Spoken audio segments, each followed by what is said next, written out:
The Cursed Egg. Part 1. The Buried Basket.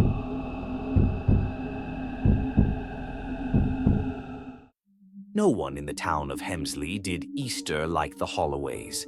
Every spring, they turned their misty hilltop estate into a pastel paradise, eggs hanging from the trees, chocolate hidden in the grass, and golden prizes deep in the woods. But this year, the Holloway house was silent. The iron gate chained shut. No music, no laughter. 8-year-old Maxine Powell couldn't shake the feeling that something was wrong. A week before Easter, she started having nightmares of thorny baskets buried in the woods, of blackened eggs cracking open, of voices whispering, "Feed us." She asked her mother about the Holloways. Her mother grew pale and said they'd moved away. But Maxine remembered last Easter. Mrs. Holloway had leaned down, smiling far too wide, and whispered, "You're special, Maxine. You hear the woods, don't you?"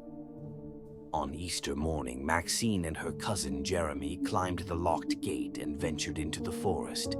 The woods were silent, watching. That's when they found it. Half buried in dead leaves, a basket woven from thorns, symbols carved into its rim. Inside, 5 blackened eggs, soft and pulsing like living things. Jeremy touched one. It cracked. Inside was a glistening veined eye that blinked, and it was looking right at him. Part 2. The Things That Hatch. They ran, but the woods twisted around them, paths warping, branches clawing. The eggs were hatching. From hollow trees, from under roots, they came, creatures shaped like rabbits but wrong. Skinless, slick, their claws clicking against the earth. Wide, lipless mouths stretched into permanent smiles. One of them caught Jeremy's thrown rock midair. It giggled. They sprinted toward the Holloway house, the only place left to go.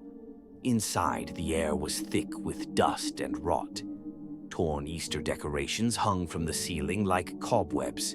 In the sitting room, they found it, a shrine made of old baskets, surrounded by cracked and rocking eggs.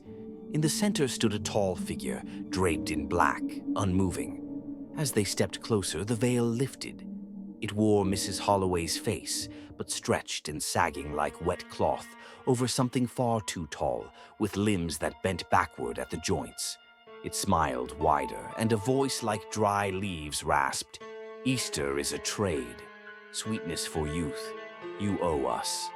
The doors slammed shut. The eggs cracked wider. The house was no longer empty. Part 3. The Offering. The thing stepped forward, offering a black egg pulsing with red veins. Maxine tried to back away, but her hand moved on its own. She took the egg. It was warm. It whispered inside her mind. Jeremy turned to flee, but the floor cracked open like a yawning mouth, and he fell into the darkness. Maxine collapsed, clutching the egg to her chest. The thing leaned close, and its voice, both mocking and pitying, said, "You are the new mother now." Epilogue. Maxine was found 2 days later, wandering alone in the woods, clothes torn and eyes hollow. She never spoke of what happened, but at home, under her bed, hidden in a shoebox, she still keeps the black egg. It pulses, it grows. Each Easter she hears scratching from inside it, and if you listen closely, you'll hear it too. Almost time.